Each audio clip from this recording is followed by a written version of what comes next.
ያየኛል። ይሄ ሰው ማን ባላደራ የት ነው የሚያዩት? ዝቦሊጋ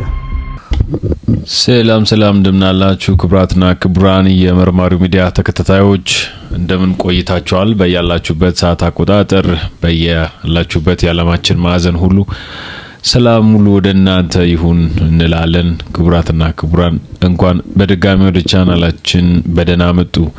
ቻናላችንን ላይክ፣ ሼር እና ሰብስክራይብ ያድርጉ። በተከታታይ የሚደርሱ ወቅታዊ መረጃዎችን ወደ እናንተ ያደረስን እንቀጥላለን። አሁንም ከኛ ጋር ትሆኑ ዘንድ በአክብሮት ነው የምንጋብዘው። እንግዲህ ከሰሞኑ በተደጋጋሚ እየሰራ ነው እንዳለ ነው። በተለይም ደግሞ ከዚህ ከዮሃ ሚዲያ ካቀረበው አጀንዳ ጋር ተያይዞ የሚነሱ የተለያዩ ጉዳዮችን እየዳሰስን ወደ እናንተ ስንደርስ ቆይተናል። የመልእክተኛውና የባላደራው ጉዳይ አሁንም መቋጫ ያገኘ አይመስልም። በትላንትናው ዕለት እንዳሳየናችሁ በተለይም ደግሞ በዮሃ ሚዲያ ላይ ሁለቱም መልእክተኛው እና ባላደራው ቀርበው ነበረ። ከዛ በኋላ ባለጉዳይ የሚባሉትን ሰው አግኝተው ሁሉን ነገር ተነጋግረው ጨርሰው የነበረ ቢሆንም ዛሬ አመሻሽ ላይ ግን የወጡ አንዳንድ መረጃዎች የተለያዩ ነገሮችን እየጠቆሙ ይገኛሉ። እነሱን እናስቃኛችኋለን። አብራችሁን ቆዩ። እንግዲህ ከባላደራው ጋር በተገናኘ በተለይም እሳቸው ባላደራው የሚባል ሰው አጭበረበረኝ ብለው ስሙን ካነሱ በኋላ ብዙ ሰዎች ባላደራው የሚሉ ድምጾችን በተደጋጋሚ ሲያነሱ ነበረ። እንግዲህ በዛሬው ዕለት ባላደራው አንድ ትልቅ የሚባል ውሳኔን አሳውቋል። ባላደራው ከዚህ ቀደም ጠቆም አድርጎት እንደነበረው ከዚህ በኋላ ወደ እርዳታ ስራ እንደማይመለስ አሳውቋል ማለት ነው። እንግዲህ ይህ ጥሩ የሚባል ዜና አይደለም። ምናልባትም ደግሞ ሰዎች በአብዛኛው ከእንደዚህ አይነት ስራ እንዲወጣ ሲፈልጉ የነበሩ ሰዎች የተሳካላቸው ይመስላል። ነገር ግን በአባታችን በኩል የተነሱ ሐሳቦችም በአግባቡ መመርመርና መታየት የለባቸውም ማለት ግን አይደለም የሚለውን ልናሳስብ እንወዳለን። ነገር ግን ባላደራው ከዚህ እንደሚከተለው ያቀረበውን መግለጫ እናቀርብላችኋለን። የባላደራው ወዳጆች የከበረ ሰላምታዬ ባላችሁበት ይድረሳችሁ። ከሁሉ አስቀድሜ እኔን ከሁላችሁም ትንሹን ሰው ይህንን ሁሉ ጊዜ እንዳገለግል እድሉን ስላገኘው እግዚአብሔርን አመሰግናለሁ። ሰሞኑን ዮሃ ሚዲያ ላይ አንድ አባታችን በተናገሩት ንግግርና ባያችሁት ቪዲዮ ግራ የተጋባችሁ እንዳላችሁ አውቃለሁ። በዚህም ከሀገር ውስጥም ከሀገር ውጭም ያላችሁ ብዙዎቻችሁ መልስ እንድሰጥበት ስትጠይቁኝም ነበረ። ያው ባለፈው ዮሃ ሚዲያ ላይ ቀርቤ በሰጠሁት ካለመጠይቅና ትላንት በተለቀቀው ቪዲዮ እናንተ ራሳችሁ ሙሉን አይታችሁ እውነቱ ማን ጋር እንዳለ እንደተረዳችሁ ተስፋ አድርጋለሁ። በተደጋጋሚ እንደዚህ አይነት የስም ማጥፋት ነገሮች ሲፈጠሩ ማየት በእውነት በጣም ያማል፣ ተስፋም ያስቆርጣል፣ ልፋትንም መና ያስቀራል፣ እምነትንም ይሸረሽራል። ሰው ባልሰራው ወንጀል ተከሶ ሌባ ተብሎ ቤተሰብ ወዳጅ አንገት ሲደፋ ማየት እንዴት ልብን ይሰብራል መሰላችሁ። ከዚህ በታች ያለውን ጽሑፍ እጅግ በጣም በከባድ የተስፋ መቁረጥ ስሜት ውስጥ ሆኜ ነው የምጽፍላችሁ። ወዳጆቼ ከራሴ ጋር ብዙ አስቤ አውጥቼና አውርጄ ይህን ለማድረግ ወስኛለሁ። ስለሆነም በሀገር ውስጥም በውጭም ያሉ ልበቀና መልካም ሰዎች እርዳታ ለሚያስፈልጋቸው ሰዎች አድርስ ብለው ልከውኝ፣ ነገር ግን በስራ መደራረብና በግል ጉዳዮች መብዛት ምክንያት እስካሁን ያላደረስኳቸውን በእጅ ያሉ በርካታ አድራዎችን እርዳታ ለሚያስፈልጋቸው ሰዎች አድርሼ እስከምጨርስ ድረስ ብቻ በእርዳታ ስራዎች ላይ የምሳተፍ መሆኑን እየገለጽኩ ከዛሬ 25/02/2018 ዓመተ ምህረት ጀምሮ ግን ምንም አይነት አደራ ወይም ለእርዳታ የሚውል ገንዘብ የማልቀበል መሆኑን ለማሳወቅ ወዳለሁ። እስካሁን በነበረን የረጅም ጊዜ ቆይታ ሳላውቅ በስህተት አውቄም በድፍረት ካስቀየምኳችሁ ወይም ካስከፋዋችሁ ከልቤ ይቅርታን እጠይቃለሁ። በእርዳታ ስራው ላይ ትልቅ ህመም ነበረኝ። በእርዳታ ስራው ላይ ትልቅ ህልም ነበረኝ። ያንን ህልሜን ማሳካት ባለመቻሌ በራሴ እያዘንኩ ህልሜን ተስፋ አድርጋችሁ በጉጉት ስትጠብቁ ለነበራችሁ ወዳጆቼ ደግሞ ይቅርታን በድጋሚ ጠይቃችኋለሁ። በመጨረሻም በዚህ ጉዳይ እስከ ዛሬ ድረስ የኔን ማንነትና ምንነቴን ሳታውቁ አምናችሁኝ ብቻ ገንዘባችሁን ለተቸገሩ ወገኖች ስትልኩ የነበራችሁ ከጎኔ ሆናችሁ አይዞ በርታ ስትሉኝም ለነበራችሁ በኔ እምነት ኖሯችሁ እሱ እንደዚህ አያደርግም ብላችሁ ስሜን ከሚያጠለሹ ሰዎች ጋርና ከህዝቡ ጋር እየተሟገታችሁ አልፎም ስለኔ በሚዲያ ወጣችሁ የመሰከራችሁ በስልክና በመልእክት መልካም ምኞታችሁንና ሐሳባችሁን ያጋራችሁኝ ሁላችሁንም እጅግ በጣም ከልብ አመሰግናለሁ። ፈጣሪ ያክብርልኝ። ባላደራው ነኝ። እንግዲህ ባላደራው ይህንን በመግለጫ መልኩ ከለቀቀ በኋላ ከእርዳታ ስራው ራሱን እንዳገለለ አስታውቋል። ባላደራው ይህንን ያደረገበት ዋነኛ ምክንያት ደግሞ በስፋት በመግለጫዎቹ ላይ እንዳካተተው ከዚህ ቀደምም ይሁን ሰሞኑን ስሙ በማይሆን ነገር እየተነሳ እንደሆነና ከሚረዳውና ከያዘው ዓላማ አንፃር እጅግ የተቃረነ የስም ማጥፋት እየተከናወነበት እንደሆነ ያስረዳል። በእርግጥ በዚህ ሁኔታ ባላደራውን የሚያክል ለሰው ልጆች ሲደርስ የነበረን ሰው ማጣት ከባድ ቢሆንም ባላደራው ግን ይህን ውሳኔ ወስኗል። እንደ ታዳሚ ወይም እንደ ሚዲያ ባለሙያ ከዛም ማለፍ ሲል እንደ አንድ የህብረተሰብ አባል ነገሮችን አገጣጥሞ ለተመለከተ ሰው ግን ከዚህም ያለፈ ብዙ ትርጉም ሊሰጠው ይችላል። እኚህ ሰውዬ ፍትህ ፈልገው ወደ ሚዲያ መጡ። እዮሃ ሚዲያ የኚህ ሰውዬ ሐሳብ ተቀብሎ በቀጥታ በሚዲያ አስተጋባው። ነገሩ እዚህ ላይ ነው እንግዲህ ያለው። እዮሃ ሚዲያ ላይ እየተነሱ ያሉ ጥያቄዎችም ከዚህ ይጀምራሉ። እዮሃ ሚዲያ ስለምን እንደዚህ አይነት ስራዎችን መስራት ፈለገ? ስለምንስ ቀደም ብሎ ከባላደራውና ከመልእክተኛው ጋር በስልክ ወይም በውስጥ ተነጋግሮ ነገሮችን መጨረስ አልቻለም? ይህንን ማድረግ ግን አልፈለገም። በቀጥታ ሰውየው ታሪኩን ይዘው ሲመጡ ያላንዳችም የማጣራት የቅድመ ማጣራት ስራና ሙያው የሚጠይቀውን ለባላደራውም ይሁን ለመልእክተኛው ደውሎ ኑና አግኟቸው፣ በውስጥ ጨርሱ፣ ይህ ነገር ስማችሁን ያጠፋል፣ ከሌሎችም ዘንድ ያቀያይማችኋል፣ የእርዳታ ስራዎችንም ያስተጓጉላል፣ እኔ ወደ ሚዲያ ከመልቀቄ በፊት ኑና ለሰውየው ፍትህን አብስሩ ወይም ስጧቸው ማለት ሲገባው እሱ ግን በቀጥታ ይዟቸው ቀረበ። ታሪካቸው ለህዝብ ከደረሰ በኋላ እኚህ ሁለት መልእክተኞች እና ባላደሮች ወጥተው በሚዲያ ከማስተባበል ውጪ ምርጫ አልነበራቸውም። ስለዚህ ወደ ሚዲያ ወጡ፣ ተናገሩ፣ ያለውን እውነታ አስረዱ። በዚህ ሁሉ መሃል ግን ባላደራው ከሁለቴም ሶስቴ ስቱዲዮ እየተመላለሰ ተቀረጸ። እነዚህን ቪዲዮዎች በክፍል 1 በክፍል 2 በክፍል 3 እያለ እዮሃ ሚዲያ ማሰራጨቱን ቀጠለ። እዚህ ላይ እንግዲህ ብዙ ሰዎች ጥያቄ ያነሳሉ። ለምን በውስጥ ማለቅ አልቻለም? ማለቅ ካልቻለስ ለምን ባንድ ፕሮግራም ተሰርቶ ነገሩ አልተገባደደም? የሚሉ የተለያዩ ሐሳቦችን ያነሳሉ።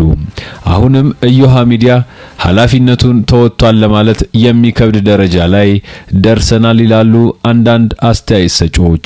ምክንያቱም ባላደራው ከዚህ በኋላ በእርዳታ ስራዎቹ ላይ እንደማይሳተፍ ዛሬ ባወጣው ግላዊ መግለጫ ተናግሯልና ነው። እዚህ ላይ እንግዲህ የእዮሃ ሚዲያ ሚና ከፍተኛ ይሆናል ማለት ነው። ሰውየው ተበዳይ ናቸው። አዎ ተበድሏል።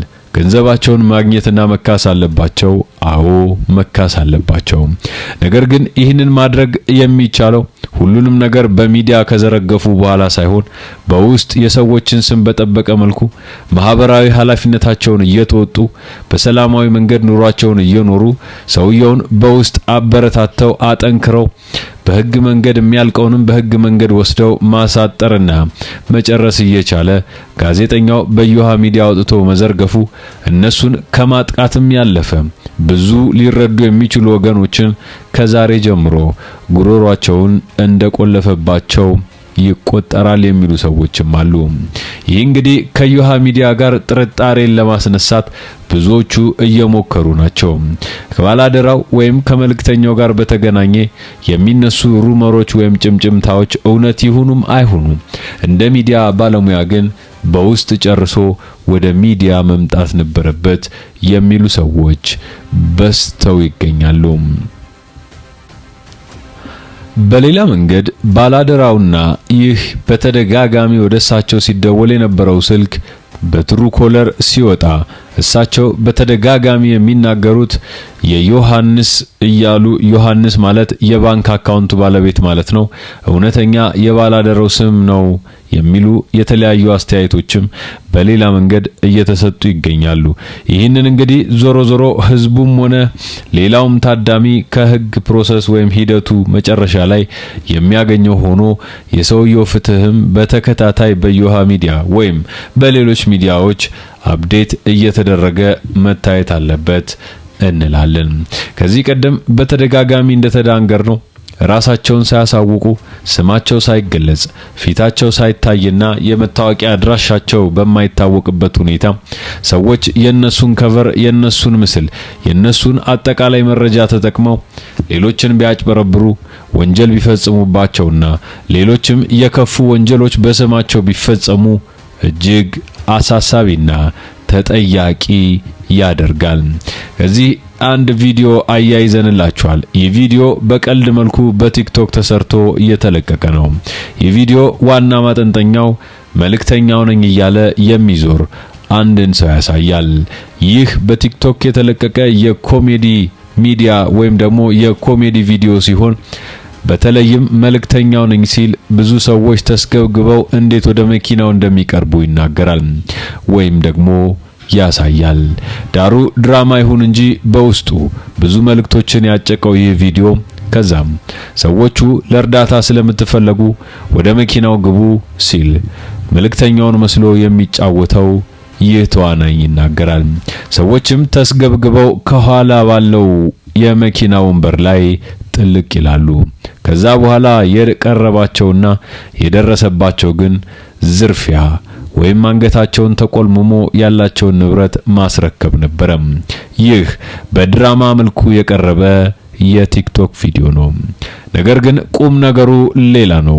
በተለይም ከዛሬ በፊት ወይም ሰሞኑን በተነሳው አጀንዳ ላይ የባላደራውንና የመልእክተኛውን ቪዲዮዎች ብቻ ተጠቅሞ ይህን ያህል ገንዘብ ከአንድ ምስኪን ተረጂ ላይ ማጭበርበር ከተቻለ ሌሎች ወንጀሎችን ሌሎች አካላት ላለመፈጸማቸው ምን ዋስትና አለ?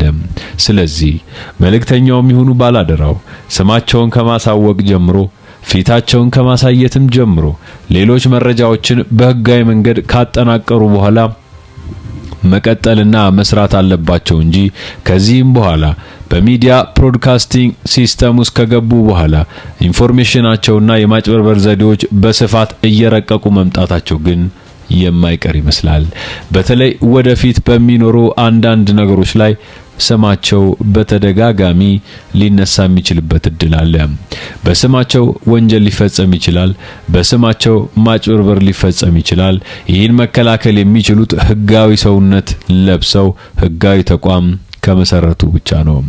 እኔ ዛሬ ላይ ማስተላለፍ እንፈልገው መልእክት ምንድነው? በተለይም ባላደራው ዛሬ ከርዳታ ራሴን አግልያለሁ ማለቱን በፍጹም አልቀበለውም። እንደዚህ አይነት ስራ ውስጥ ስትገቡ በመጀመሪያ ራሳችሁን ማሳመንና መንገር ያለባችሁ ብዙ ቁም ነገር አለ። የምንኖረው ኢትዮጵያ ውስጥ ነው።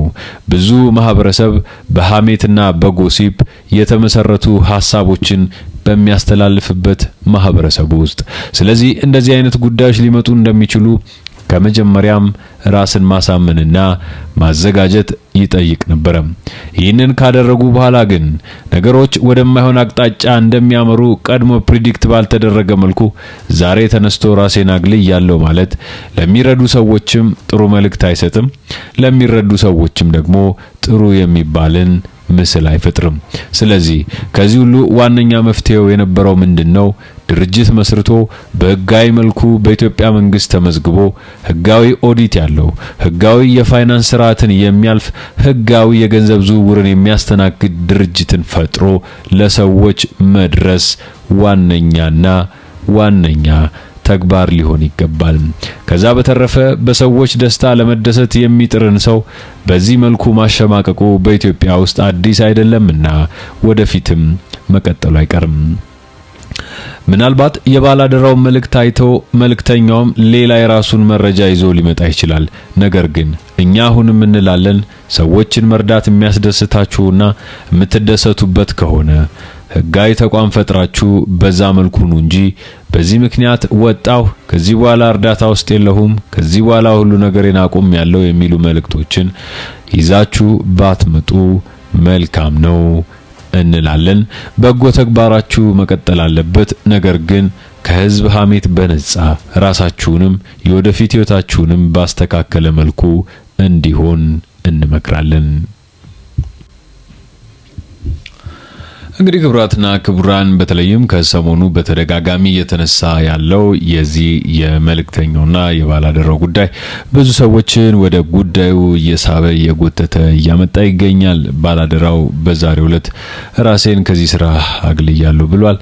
ሌሎችም ሰዎች እዮሃ ሚዲያ ላይ ወቀሳቸውን እያቀረቡ ናቸው። እዮሃ ሚዲያ ይህ ነገር ከማድረጉ በፊት በውስጥ ነገሮችን አጣርቶ ከነሱ ጋር ጨርሶ መምጣት እየቻለ እንዴት ይህን የሚያክል ነገር በሚዲያ ያለምንም ቅድመ ማጣሪያ ይዞ ይወጣል የሚል ትልቅ ትችትን እያደረሱበት ነው የሚገኘው። ምናልባትም ለባላደራው ስራ ማቆም ዋነኛ ጥያቄው እዮሃ ሚዲያ እንደሚሆን ነው የሚጠበቀው።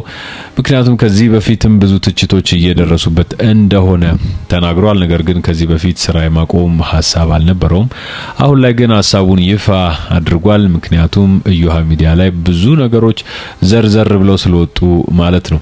ስለዚህ እዮሃ ሚዲያ አንደኛ የተነሳበት ጥያቄ ምንድነው? ሰውየው ጉዳዩን ይዘው እንደመጡ ማጣራት ያለበትን በውስጥ በኩል በስልክም በሰውም አግኝቶ ከነዚህ ሁለት አካላት አጣርቶ እውነታውን መጀመሪያ በእጁ መያዝ ነበረበት የሚሉ ሰዎች አሉ። ያ የሆነበት ያንን የሚያነሱበት ምክንያት ደግሞ ምንድነው? እነዚህ ሁለት ሰዎች ታዋቂና ሰውን በማገዝ የሚታወቁ ናቸው። ስለዚህ ለሚዲያ ቨልነራብል ናቸው ወይም ተጠቂ ተጋላጭ ናቸው። ያ ከመሆኑ በፊት ነገሮችን ከነሱ ጋር አጣርቶ ከሚዲያ ከማውጣቱ በፊት ማለት ነው ቢጨርስ ኖሮ ስማቸውም አይጠፋም፣ ስራቸውንም እንደተጉ ይቀጥላሉ። እነሱም ደግሞ ይህንን ጉዳይ ለመፍታት የሚሰንፉ ሰዎች አልነበሩምና ነው። ከዛ በተረፈ ግን እዮሃ ሚዲያ ይህን ሙከራ አድርጎ ከሆነ እና ሳይሳካለት ቀርቶ ከሆነ ይህንን ነገር ያደረገው ምናልባት አዎ ልክ ነው ሊባል ይችላል። ነገር ግን ይህንን ያደረገው ከቅድመ ማጣሪያውን ሳይጨርስ ወይም ደግሞ ሳያደርግ ከሆነ እጅግ አሳዛኝ ተብሎ ሊገለጽ ይችላል ማለት ነው። ይሄ በጣም ደስ የማይል ሁኔታን የሚፈጥር ነው ተብሎ ነው የሚጠበቀው።